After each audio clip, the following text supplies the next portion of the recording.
Selamat pagi, Assalamualaikum warahmatullahi wabarakatuh. Kali ini saya akan menjelaskan tentang asesmen klinis untuk mata kuliah psikologi klinis di pertemuan ke-9. Ya, oke. Jadi outline materi kali ini ada 4. Yang pertama, definisi dan tujuan asesmen klinis. Yang kedua, sasaran dan proses asesmen klinis.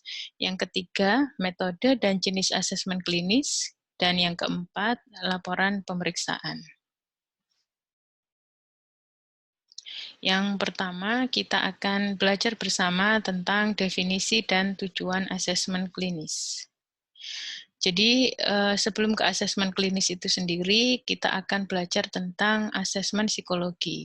Teman-teman mungkin juga sudah mengenal di beberapa mata kuliah terkait asesmen psikologi. Jadi asesmen merupakan keseluruhan proses di dalam mengumpulkan, mengorganisasikan, dan menginterpretasikan hasil evaluasi psikologis.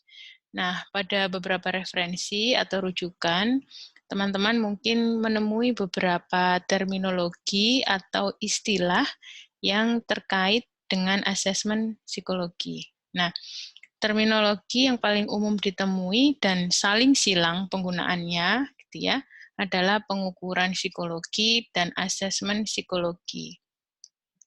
Pada beberapa setting, keduanya terkadang disamakan, tetapi di dalam konsep atau konteks klinis semestinya itu dibedakan karena keduanya memiliki fungsi yang berbeda.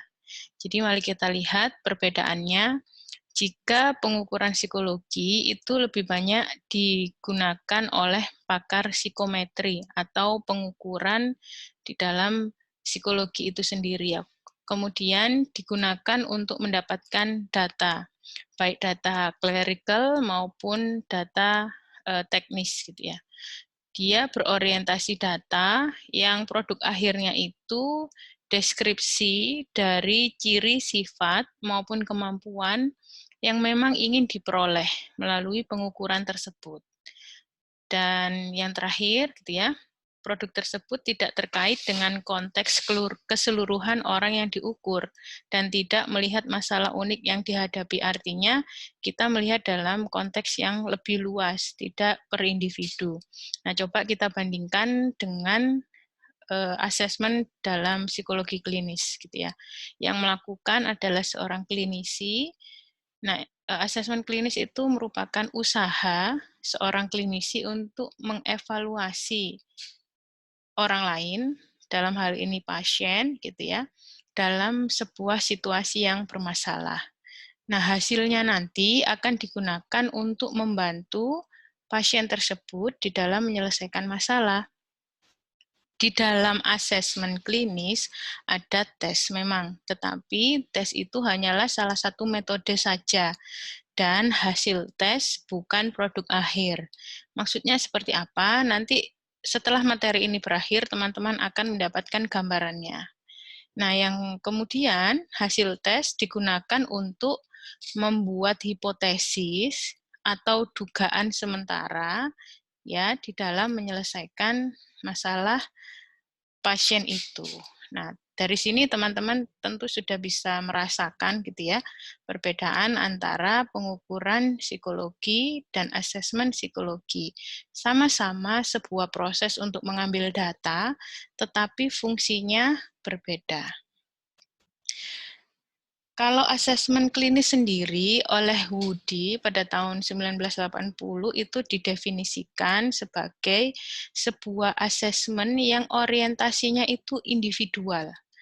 Jadi tidak sekelompok orang, tetapi satu individu saja. Nah, meskipun individu yang kita akses, tetapi kita selalu mempertimbangkan eksistensi sosial atau keberadaan individu itu di dalam lingkungan sosial. Karena seperti yang kita pelajari bersama, adanya individu itu, karakter individu tersebut itu terbentuk dari interaksi individu dengan lingkungan sosial. Nah, tujuan asesmen klinis itu untuk membantu orang itu di dalam mengatasi masalahnya melalui orang lain, yaitu klinisi. Semoga bisa dipahami ya. Kemudian tujuannya yang pertama itu menegakkan diagnosis pada gangguan psikologis yang menjadi permasalahan pasien.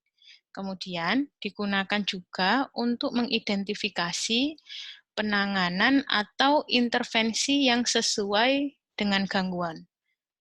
Yang ketiga, memantau pengaruh penanganan atau intervensi sejalan dengan berlalunya waktu. Yang ketiga ini berarti ketika kita sudah melakukan asesmen, dilanjutkan dengan intervensi atau penanganan, nah, efektivitas penanganan itu perlu kita evaluasi. Caranya ya dengan melakukan asesmen kembali, kita melihat perubahannya, apakah ada proses menuju kondisi yang lebih baik atau malah sebaiknya. Sehingga dengan asesmen lanjutan tersebut, kita bisa melakukan penilaian klinis ya atau clinical judgment untuk memutuskan apakah perlu dilakukan perubahan intervensi atau tidak gitu. Nah, di sini ada peran klinisi di dalam proses asesmen klinis. Yang pertama tentu melakukan asesmen untuk mendapatkan jawaban-jawaban yang akan membantunya atau membantu seorang klinisi di dalam membuat keputusan yang relevan atas persoalan atau permasalahan pasien, gitu ya. Artinya dengan melakukan asesmen, seorang klinisi itu tahu, oh ternyata pasien yang datang kepadaku mengalami permasalahan psikologis, gitu ya.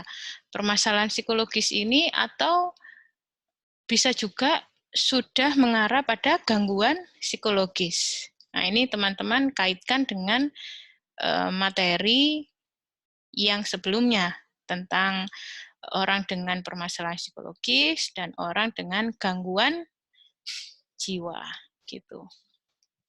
Yang kedua, setelah itu klinisi juga berperan mengintegrasikan beragam data dan beragam bidang ilmu pengetahuan ke dalam fokus masalah yang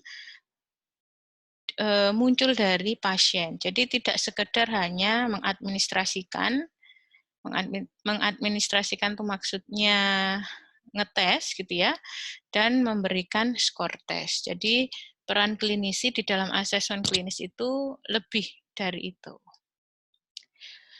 Ya, berikutnya kita masuk ke sasaran dan proses asesmen klinis.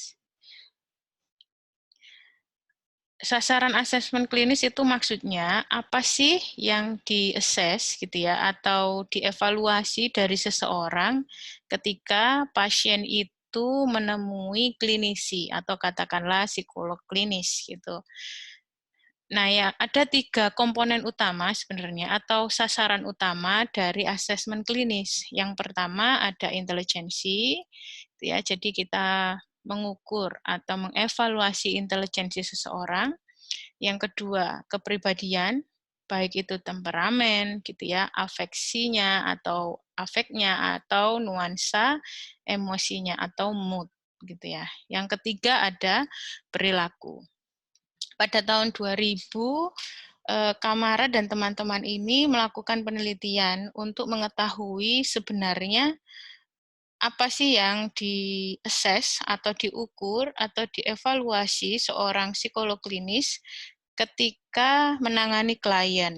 Nah, dari diagram pie itu teman-teman bisa melihat ternyata yang paling banyak diukur adalah intelektual gitu ya atau achievement sebesar 34%. Dan yang kedua adalah personality atau kepribadian gitu ya atau psychopathology.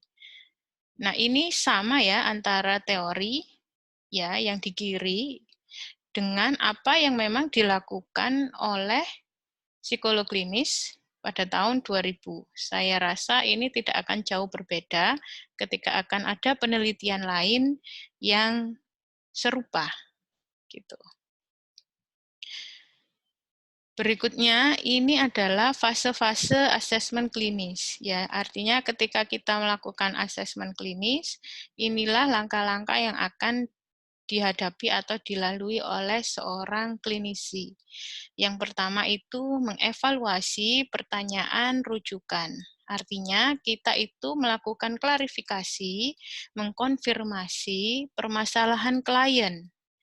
Nah, dengan begitu kita akan mendapatkan informasi yang adekuat. Adekuat ini artinya cukup kita gunakan sebagai dasar untuk menentukan permasalahan apa yang dihadapi oleh pasien.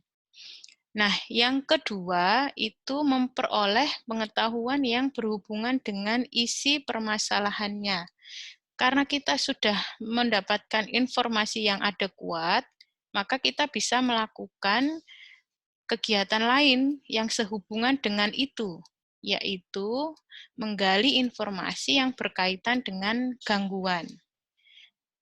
Nah, ini akan menjadi penentu metode asesmen apa yang akan kita gunakan nantinya berdasarkan informasi yang kita peroleh gitu. Nah, fase ketiga atau langkah ketiga adalah pengumpulan data. Jadi, kita sudah tahu metode apa yang kita butuhkan untuk mendapatkan data berdasarkan informasi tadi. Akhirnya, kita melakukan serangkaian metode gitu ya, yang sesuai untuk mendapatkan informasi yang aktual. Gitu. Nah, ini menggunakan beragam metode yang nanti akan dijelaskan di halaman-halaman berikutnya. Dan yang keempat adalah menginterpretasi data. Jadi kita tadi sudah mengumpulkan banyak data dari beragam metode asesmen. Setelahnya kita melakukan interpretasi data, gitu ya. Kita integrasikan data sehingga kita bisa memperoleh deskripsi terkait fungsi mental pasien dan pertimbangan-pertimbangan yang berhubungan dengan etiologi atau sumbernya, sumber permasalahannya, kemudian prognosisnya atau forecast bisa dikatakan ramalan ke depannya terkait gangguan, dan tentu saja rekomendasi penanganan atau intervensi yang tepat untuk persoalan tersebut. Gitu. Jadi, kalau teman-teman lihat langkah-langkah ini, kita bisa paham bahwa asesmen klinis ini adalah input yang dibutuhkan oleh seorang klinisi untuk melakukan penanganan dan intervensi yang sesuai atas persoalan klien atau pasien. Nah, ini gambarnya agak ajaib ya, tetapi ini adalah salah satu model interpretasi data asesmen klinis. Teman-teman bisa mendapatkan penjelasan model ini di bukunya Gary Groth-Marnat ya, psychological assessment.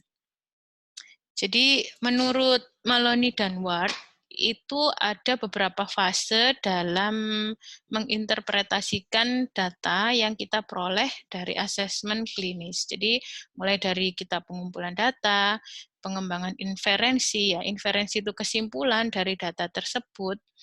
Kemudian kira-kira kesimpulan kita ini cocok atau enggak ya dengan data yang kita peroleh. Apakah kita menolak kesimpulan, memodifikasi kesimpulan tersebut, atau menerima kesimpulan.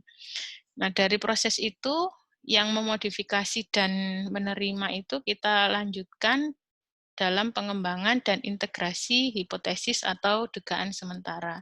Kemudian dari situ kita kembangkan dinamika psikologis pasien yang datanya kita peroleh dari hasil asesmen. Tentu saja ditambah dengan variabel-variabel lain yang mempengaruhi dinamika psikologis tersebut. Nah, dari situ kita bisa memprediksikan perilaku pasien. Nah, ini sangat penting. Tetapi, kalau kita kembali ke fase 3, ketika data yang kita dapatkan tadi itu tidak sesuai dengan kesimpulan kita, maka kita ya memang perlu untuk melakukan asesmen lagi atau mengumpulkan data lagi sampai kita bisa menggunakan data tersebut untuk memprediksi perilaku pasien atau selesai di fase 7. Begitu. Nah, ada 10 prinsip asesmen psikologi. Jadi, ketika kita melakukan asesmen psikologi, ada prinsip-prinsip yang harus kita tegakkan.